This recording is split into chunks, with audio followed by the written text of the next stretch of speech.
All right, now we want to populate this form with this vehicle object. However, here we're dealing with a slightly complex scenario. We have these cascading drop-down lists.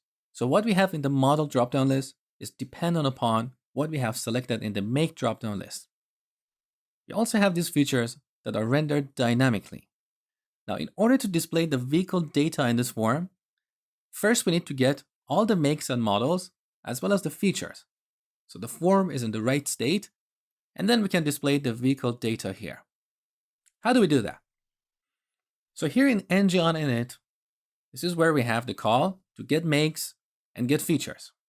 Now, one ugly way to implement this scenario is to add a code block here, get the makes first, and then move this second call here.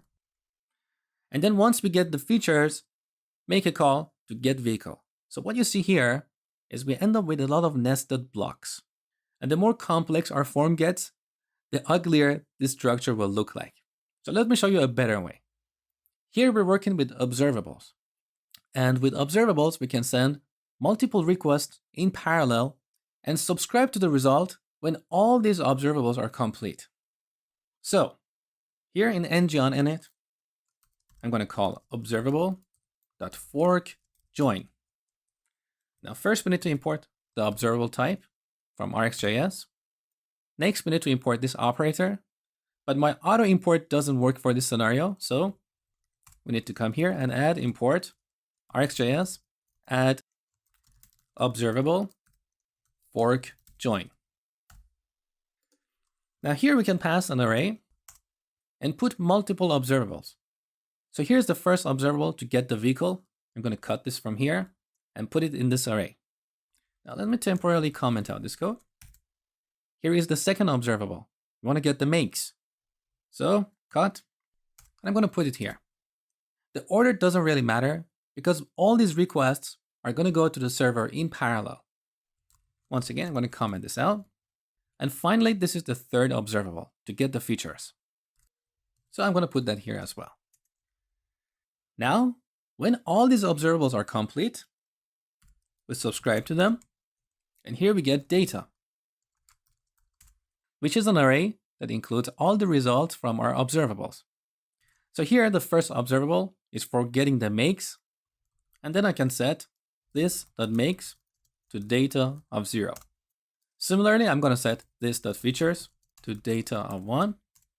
And third, I'm going to set this.vehicle to data of 2. Of course, we need to change this bit because as I explained earlier, this vehicle object we get from the server is a complete representation of this vehicle. But in our form, we're only working with the IDs. We're working with a different contract, right? So here we subscribe to these observables. And just like before, we should also handle the 404 error. So I'm going to cut this code from here and put it back here. And now let's get rid of all this commented code. So with this structure, if an error occurs while subscribing to any of these observables, this block is going to get executed. Now in this case, we know that our makes and features endpoints are there. So if we get a 404 error, it's definitely for the vehicle. Now let's test this. So refresh the page. Beautiful. And now an invalid ID. So we're back in the home page. Beautiful. Now one last thing. This implementation works for editing a vehicle. How about creating a vehicle? We don't want to call this getVehicle method with 0 as the ID. So I'm going to make this conditional. It's very easy. I'm going to declare a variable called sources. So these are our data sources. We definitely want the makes and features, so I put them here. Now, if this.vehicle.id has a value and is truthy, which means it's not 0, we're going to push a new observable into our sources array. So sources.push. Now I'm going to cut this code from here and paste it here.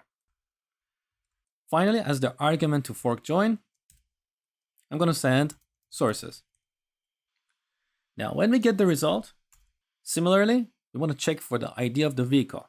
So if this.vehicle.id, then we assign this vehicle property. All right, next we're going to work on mapping this vehicle object.